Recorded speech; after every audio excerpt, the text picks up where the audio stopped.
everyone, and welcome back to the Football Chuggu Podcast. My name is Thomas Durning, and today I'm joined by my co-host, Pearse McLaughlin. Hello, Pearse. Hello, how you doing? Doing well. On today's podcast, we'll be reacting to last weekend's English Premier League and also Scottish Premier League results. We'll be giving a little preview of the Scottish teams, their upcoming European matches this week. And at the end of the podcast, Pearse will be giving a rundown of all the latest Asian football news. So we'll start off, as always, with the English Premier League. So on the Saturday, the 19th of October, the results finished: Tottenham 4, West Ham 1, Fulham 1, Aston Villa 3, Manchester United 2, Brentford 1, Newcastle United 0, Brighton 1, Southampton 2, Leicester 3, Ipswich 0, Everton 2, Bournemouth 2, Arsenal 0. And then on Sunday, 20th of October, we had two matches which finished: Wolves 1, Manchester City 2, Liverpool 2, Chelsea 1. And finally, yesterday, which was Monday, the 21st of October, one match which finished: Nottingham Forest 1, Crystal Palace 0. So as always, Pearse, which match stands out to you the most? Well, for me, it's got to be probably one of the biggest scalps of the weekend, and that's Bournemouth 2, Arsenal 0. Because as we know, Arsenal have been in tremendous form this season. Maybe not the most eye-catching performances, but they have been obviously up at the table, getting positive results against a lot of the big hitters. And Bournemouth are a side that we know very well. Areola's a tremendous young manager who does get his side playing really attractive football. And they do all seem to go under the radar. They don't really get the appreciation they deserve. And obviously sending off helps early on through Saliba, which for me it was a red card. Last man clumsy. And Bournemouth made them pay in the end. A tremendous finish for the opener, Ryan Christie. Good young Scot getting a nice free finish. Absolutely. So no, if we can confirm, if we can continue that, then they're going to be on a good trajectory, Bournemouth. And I expect them to get top 10 this season. I think they've got a really good chance, maybe an outside chance for Conference League. You never know. But even then, like it was quite comfortable in the end. I thought they played Arsenal off the park. I thought just Arsenal couldn't get going, and that early sender off just kind of rocked them. And Bournemouth deserved the 3 points, and that was, for me, that was a standout fixture. Yep, mine's different. So my standout fixture was Liverpool 2, Chelsea 1. Obvious reasons, obviously a top six clash. It's always a big game. But I thought it was a really good result for Liverpool. Obviously, they're now top of the table. But I just thought, but starting with Chelsea, I actually thought they put in a really good performance. We all know that Chelsea struggles over the last few seasons with players coming in and players going out. But I don't know, I just think Maresca has kind of finally got it settled in that squad. And I was actually really impressed with them on Sunday. I thought they played really well. Kept the ball really well. I just think the reason they lost, I just think they lack that top striker. I mean, I think Nicholas Jackson's good, but I don't think he's like elite. Like he's not Haaland level. So I just think if Chelsea had a striker like that, then they'd go up a level. But I think Enzo Maresca's doing a really good job there at Chelsea, even though they did get beat. And then in terms of Liverpool, again, another really good result. Curtis Jones, who's man of the match, he doesn't really get talked about a lot. He's quite a squad player for Liverpool, but he was man of the match, and he played really well. Him and Gravenberch in that midfield. And then they were up against the likes of Caicedo, Enzo Fernandez, Lavia. I mean, Chelsea's midfield cost, over 200 million.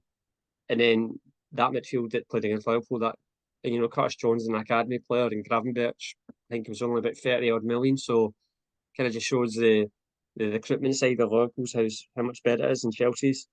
But yeah, Liverpool played really well. Arne Slot is such a good start he's had. I mean, they're very different. They're not very different, but they're different to Jurgen Klopp in terms of this Liverpool side are much more, conservative.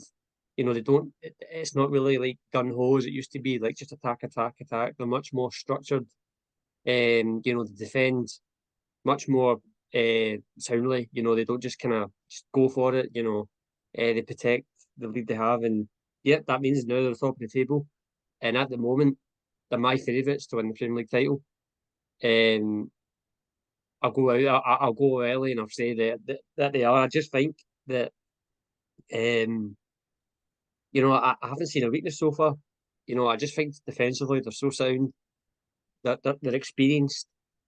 And they're just going the right way at the moment. So they're definitely, for me, they're my title favourites. Still very early. Might change my mind next week, but no, at the moment I will say they're my title favourites.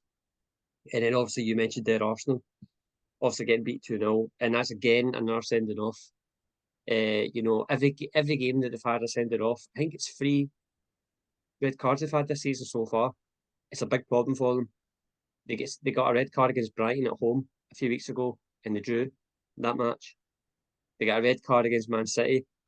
We all know what happened in that match. They drew, and then obviously at the weekend against Bournemouth. So they keep dropping points when they're going down to 10 men. Declan Rice as well. Remember the? It was against Brighton. Aye. Yeah. So, but the point is that they keep dropping points. So, people say that they're title favourites, but when you look at teams in the past who go down to 10 men and win titles, like they still manage to find a way even though they're down to 10 men. I mean, this Arsenal team, you're not really seeing it at the moment. So that could be their downfall at the end of the season. The fact that they've had too many red cards. So, definitely. That's definitely a good shout. And then obviously I have to touch on the fact that the Southampton 2 Leicester 3 match. Southampton were 2-0 up at half time. In the second half, Leicester they scored 3 goals to win, and they scored the last kick of the game. So that was a great result for Leicester. So I just felt that was worth a mention. But yeah, my standout match from the weekend in the Premier League is Liverpool 2, Chelsea 1. So move on now to the Scottish Premier League results. So it was quite an active, action-packed weekend in the Scottish Premier League. So we'll just go through them. So on Saturday, 19th of October, the matches finished: Celtic 2, Aberdeen 2, Dundee United 3, Hibs 2, Hearts 4, St Mirren 0, Motherwell 0, Dundee 1, St Johnstone 3, Ross County 0, and then we had one match on Sunday, the 20th of October, which finished Kilmarnock 1, Rangers 0. It's quite a difficult one for me, this, but I'm going to hear me. There's too many games to no mention. I think it's not very. I think we should just go game by game. I think we should start with the. Yeah, I think it's a good shout because it's been such a good weekend. I think we start with Celtic Aberdeen, mate. You go first. Yeah, you go first. I mean, that this game to me kind of cemented my point as to I think Aberdeen are going to be here to stay. Celtic in the first half, they dominated. They were 2-0 up at half time. They had countless chances. I thought, oh, Celtic, we all know Celtic are going to be the runaway leaders in this title race here. But second half, Aberdeen were brilliant. I don't know what Jimmy Tellman said at half time, but they came out a totally different side. Second half, they got 2 goals, and they also got a disallowed goal, which was 50-50. I mean, it does hit his hand to go in the goal, but people could say it was too close to him for him to react to try and get his arm out of the way. But anyway, that's a totally different story. But the point is, that means that Aberdeen do keep their unbeaten run, and so do obviously Celtic, and they're right up there at the top of the table, both of them drawing on points.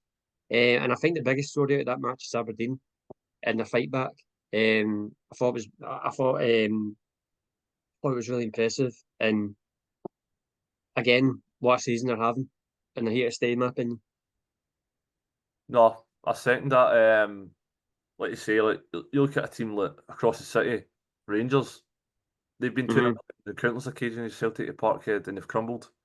For any side to come back and get a 2-2 draw although it wasn't exactly the most exciting football, they sat in a low block, but when they got the ball, they were clinical and they caused Celtic's problems. And I thought the half-time substitutes of Duke and Sockler was ballsy because Nisbet's a quality striker.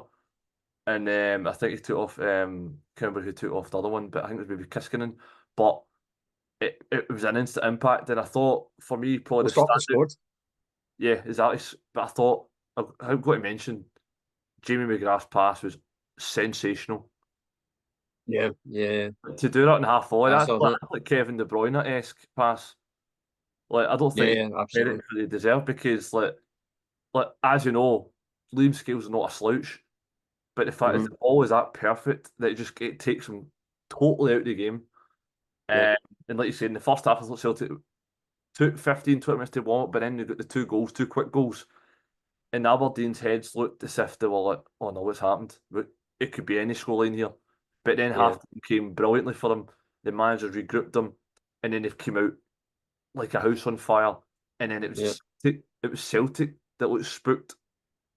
And that's why, for me, it was a game of two halves. It had a bit of everything. You had the Duke handball, you thought 3-2. But I think for me, it's a correct decision because his hand diverts it into the goal. So I think that's why it's disallowed. And then Duke is involved again in the last kick of the game, block one off the line. And it's debatable it was a handball for that one. Obviously, VR cleared it, but it's inconclusive. But regardless, that was celebrated like a goal. And that just shows you how much it means for Aberdeen to get something in Celtic Park. And I think that's the last three games Celtic and Aberdeen played each other. It's ended in a draw. Although obviously Cup semi-final last year with Celtic were winning penalties. But it just shows you Aberdeen are here to stay. And I think potentially they could finish second this year ahead of Rangers. yeah, absolutely. I totally agree with what you just said there. And then so we've also had on Saturday Dundee United 3, Hibs 2. I mean, that was a cracking match as well. Do you want me to go first? You go first, I'll mate. start off. Obviously, Hibs 2-1 up in the 90th minute. I think it was 9 minutes added time, 10 minutes added time. And Dundee United scored two goals in the 90th minute to win the match. I mean, just incredible scenes. It really is. I think Dundee United, could be wrong, but they've only lost one game this season. I think I think they've only lost ones, so they've had a really good start to the season. Jim, Only a point behind Rangers. yep, right up there. Obviously, they're a promoted team, so usually the promoted teams struggle, but they're not. They're kind of right up there at the moment. Jim Goodwin's got them playing, and he's also experienced in this league, so he kind of knows what it takes. So that's a great result for Dundee United, especially the fact that at home, home form is obviously massive for teams like Dundee United. So that's a massive 3 points for them. And then you look at Hibs, and I mean that's now bottom of the table because results didn't go their way, so they now are officially at the bottom of the table at the moment, and it's just not good enough from them. Every season I always say this, but Hibs should be, in my opinion, Hibs is a top four club in this country. Um, the facilities they've got, the stadium. Even when you look at their squad, they've actually quite a good squad. Like Kieran Bowie, Ewan, they've got Quan, all of them from Celtic. Some good players in there, but Martin Boyle as well. But every season it's just a decline after decline from them. And once again, you have to sit there and say that the manager David Gray's, he's under pressure now. I think he's out of depth. Yeah, I mean, but the point I'm making is the fact that they keep going through the managers every season. Like every time, every season, Hibs, they just sack the manager every season. And you have to point your fingers at the higher up people at Hibs because they just keep getting it wrong in terms of decisions, in terms of management decisions, and it's just really bad for them at the moment. I really hope they do pick it up because Hibs are a big club in this country, and if a manager goes in there, that could be David Gray. He might manage to turn it around, but you don't know. But if a manager can get that turned around in there, then they could they're a really dangerous team in this league. So, but at the moment they're not, and yep, the bottom of the table. Yeah, I think for me, I think Hibs have got a bit of soft centre. I think they've always Yeah, they've got that kind of like it's a Hibsy thing. Like people seem to yeah, know, but even when it comes to even the derbies against Hearts, even though they play sometimes a better, more expansive football than Hearts, you just know Hearts are going to win, and that's a kind of a problem, maybe a mentality problem. And like you say, Hibs have got a very good squad, and you've got someone like Dylan Levitt sitting on the bench. Like he was a starter for Dundee United only a few seasons ago, and I wouldn't say any of the players starting ahead of him were any better. And like you say, obviously losing Joe Neal to a second yellow, which was deservedly, kind of did affect maybe the outcome of the game. That extra man losing their captain, but when your captain's losing your discipline, it's a sorry state of affairs. And yep, for me, Dundee United thought deserved their victory, and that last goal was sensational. I don't know if you've seen the ball. He just dinked it over the keeper, and it took like an eternity to drop, and it was just like silent. yeah. Hit the bar, and then the place should erupted. I think Tannadice Yeah, could be a bit of a focus this season, and I think Jim yeah, Goodwin's that's a done good a thing. tremendous job so far. And who knows? I think they could potentially be a top four, top six side this year. I know they're currently in the top four at the moment, only a point behind Rangers, which is an incredible start to season. One defeat. That's just what a result. But for Hibs, could he go for another manager again? But I think, like as you mentioned, you kind of keep sacking managers. But Hibs, if they don't watch out, they could be cut adrift, and they don't want that. You want to stay competitive, and you want to get back up that table because, like you say, Hibs are top six side, top four, if they get the right players, right manager, and the right system. But the fact is, it's like a revolving door of players and managers every year, and Mhm. that's you need to keep continuity, and that's the problem. And it needs to get sorted. I think the hierarchy needs to be held accountable because it's just not good enough. Just obviously, just before we move on from that game, Hibs play Hearts this this weekend. That's a massive game for them. That's a Hearts win. Absolutely massive. Yeah, yeah, I know. So yeah, so I just thought it was worth mentioning that. And Is that then a relegation 6 pointer then, Tom? yeah, I mean yeah, at the moment, there are two bottom teams in the league. That's Find out. mad. That is mad. That's crazy. That two teams that should not be there.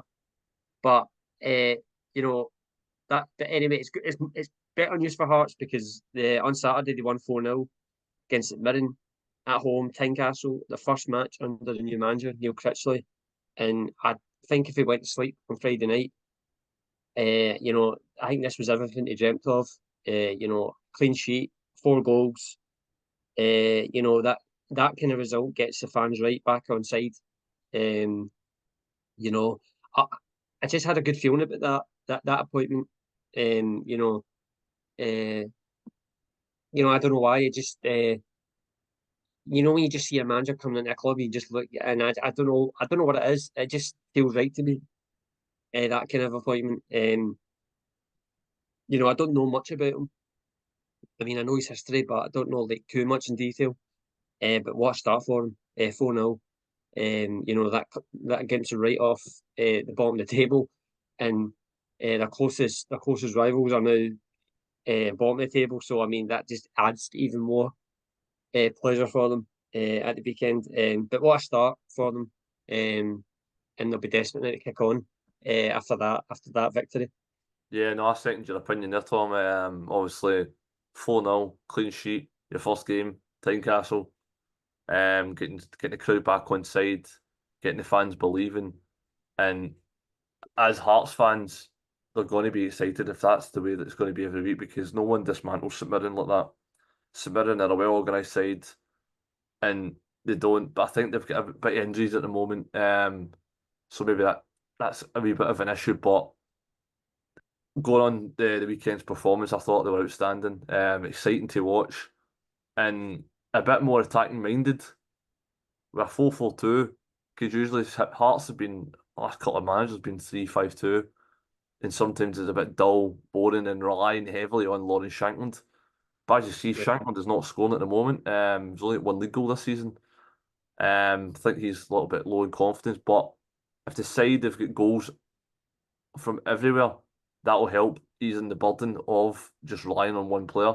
And I think if they keep playing the way they play, and Neil Critchley gets the more weeks in the training pitch, more ideas, more tactics, more, and even if he starts just getting wins, that just breeds confidence. And we've seen what it's done to Aberdeen, just win after win after win, and it just puts them on a confidence that they can go and challenge anybody, and it can just propel them up the lead. And obviously, like you say, it gives them just eye waters this game at the weekend, the Edinburgh Derby, because obviously they were rock bottom, low in confidence, but with a 4-0 win, get into that game at the weekend, they'll be high in confidence. Obviously, Hibs losing their captain as well, so it's all set for a big blockbuster type of weekend. But no, brilliant start for Neil Critchley and Hearts. Yep, absolutely. And then obviously Motherwell 0, Dundee 1. Again, a great result for Dundee. Going away from home especially.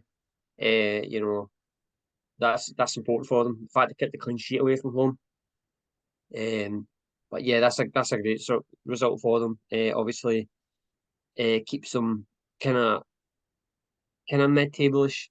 And yeah, obviously going to Motherwell.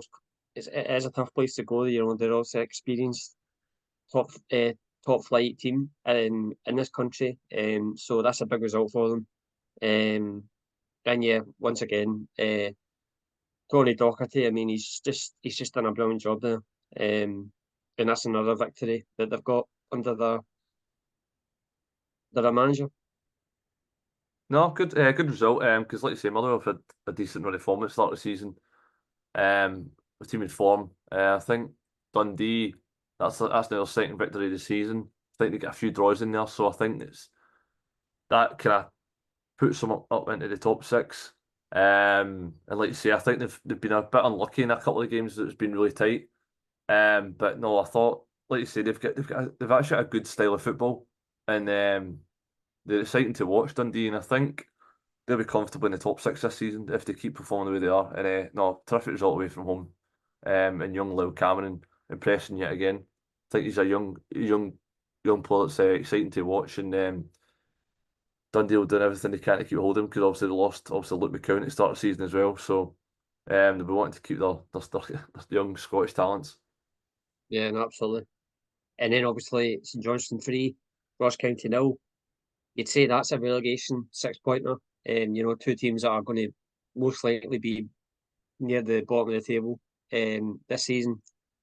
And again, a new manager comes in, Simo Valakari, I think his name is. And again, what a start for him. 3 goals, 3 points at home, clean sheet, same as Hearts.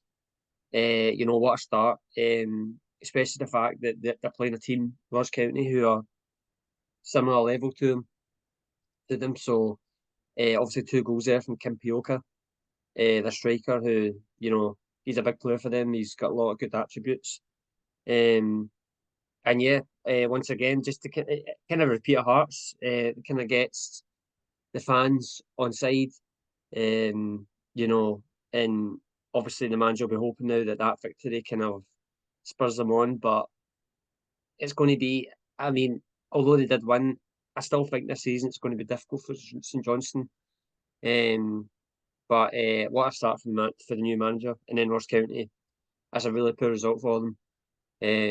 It's quite difficult for them at the moment under Don Cowie. And yeah, I'm afraid I think it's going to be the same as last season, where they're going to be scrapping towards the end of the season to try and stay in the division. Yeah, no, I think Ross County will be struggling this season. I think the last 2 seasons they've scraped it in terms of staying in the league through the playoff final. And I think it'll be similar again this season, if not rock bottom. Because it's going to be a scrap between a couple of sides. I think St Johnstone will be in around there as well. And then obviously you never know, maybe someone like Hibs could still Hibs or the Hearts might be dragged down there as well. Dundee, St Mirren maybe. You just never know. It's got to, but I think for me, the 2 favourites to get relegated this season is going to be they two. I think that was a relegation 6-pointer. And brilliant result for the new manager. Like you mentioned, it's good to get off to a winning start, and as you know, wins breed confidence. But for me, Ross County Architects' own downfall, getting 2 red cards in one game, that shows you a lack of ill discipline. And we mentioned on it with the Arsenal game, if you get ill discipline, usually don't get the end of a right result, a positive result. It gives you that lower chance of possibility to get a positive result, and that proved to be the case. And I thought St Johnstone thought deserved a victory, and you said mentioned it was at Campioco, get a double. So Okay. yeah, he looks a handful, and if they can keep him fit, they've got a fighting chance and to stay in the league.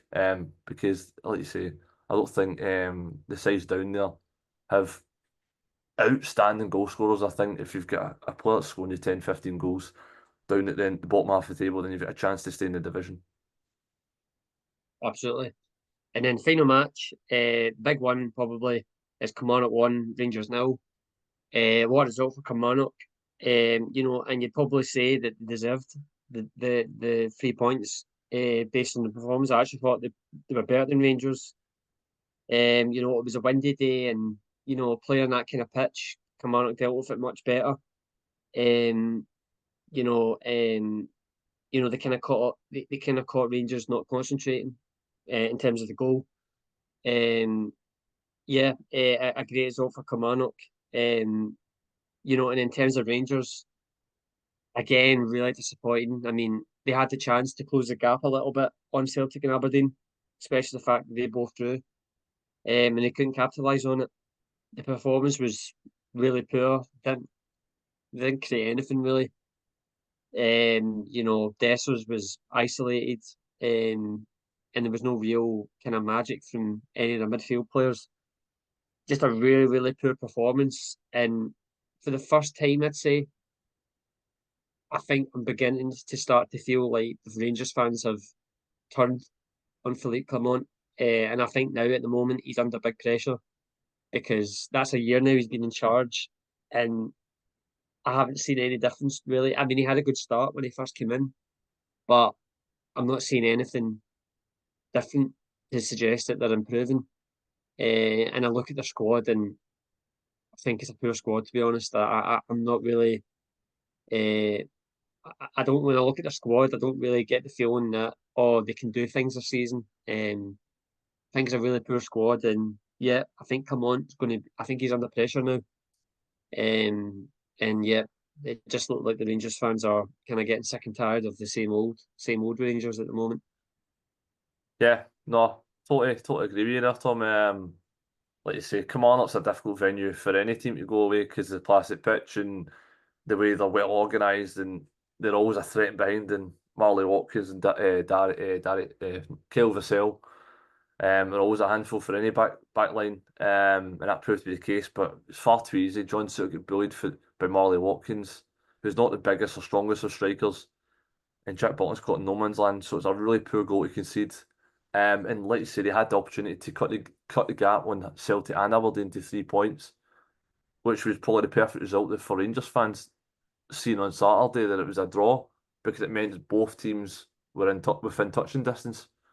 But they failed to capitalise. I don't know if that's a mentality thing or, like you say, I think the squad just isn't good enough. And I think they've just, from the summer, they've let go a lot of key players from last season that maybe the time was up, but I don't think they've replaced it with the same quality. Like you talked about your Connor Golsons, your Todd Cantwells, and like, even up front, like I'm sorry, but Dessler just isn't the man to lead the Rangers attack. He doesn't frighten any defence, in my opinion. I think he's one of these players that will score when you're winning 4-5-0 at home. But when it comes Yeah. to the tough away venues or the big games away in Europe or the big games at home against your closest rivals, he's always found wanting for me. And for me, I think he's not a Ranger striker. And like you say, the midfield and the attack didn't really create anything in the match, and they didn't deserve to get anything from the match. And I think Rangers got what they deserved. But to be this far adrift of Celtic and Aberdeen just shows you the gap in quality, in my opinion. And I think it might even get worse for Rangers, because they've got Aberdeen coming up in a few weeks. Um, and that could even widen the gap even further because it's at Pittodrie, and I can only see one winner there, and that's Aberdeen for me because I think Aberdeen's squad is a lot stronger. They're in a better vein of form at the moment, and they look they look really unbeatable at the moment because obviously if they go toe to toe with Celtic, and Celtic have wiped the floor with Rangers at the start of the season, and like you say, Rangers don't really know their strongest 11, and the players aren't performing to the level they should do. Um, so it's worrying times, and I think Rangers fans have turned on Phillippe Clement. Um, and I think a lot of Rangers fans didn't want to, but I think obviously with the chaos going along with the board and no direct to football, no this and that around at the club, the stadium, all that debacle that's happened early in the season, which doesn't help on the pitch. But like you mentioned, the tactics haven't really changed since last season, and there isn't really a clear style of football. And like you mentioned, when he first came in the door, he went on a tremendous run. But that kind of fairy dust has wore off because he got obviously the League Cup victory, which didn't really push him on, which you probably expected last season. But I think, like you say, Phillippe Clement is under serious pressure, and I think if he loses in the cup semi-final coming up, and obviously he's Aberdeen away, it could be going by Christmas, in my opinion.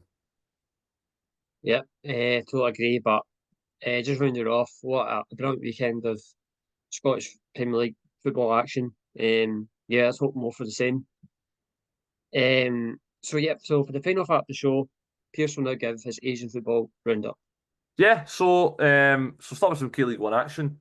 So Friday the 18th October, the Guangzhou FC won, Daegu FC won, Pohang Steelers won, Suwon FC won. Saturday the 19th October, Jumpers Union Motors 0, Daejeon Hana Citizen 2, Gimchung Sangwon 0, Ilsan HDFC 0, Incheon United 2, Incheon United 1, Jeju United 2, and then Sunday the 20th October, Gangwon FC 1, FC Seoul 0. That's leading the table looking like this at the top. We've got Ulsan got a 4 point gap with 4 games remaining. They've got Gangwon second in 58 points. Gimchung making that third position in 57 points. And then just outside it, we've got a 5 point gap with Pohang Steelers and Gimchung Sangwoo. And at the bottom half of the table, we have Incheon United, rock bottom, 5 points from the closest rivals, Jeonbuk Hyundai Motors in 11th. And then Daejeon Hana Citizen on 38 points in 10th position. And then just outside the relegation place, we get Daegu FC on 39 points. So really tight the top half and bottom half table. And it looks like Incheon could be relegated and Ulsan could win the league for 3 years running.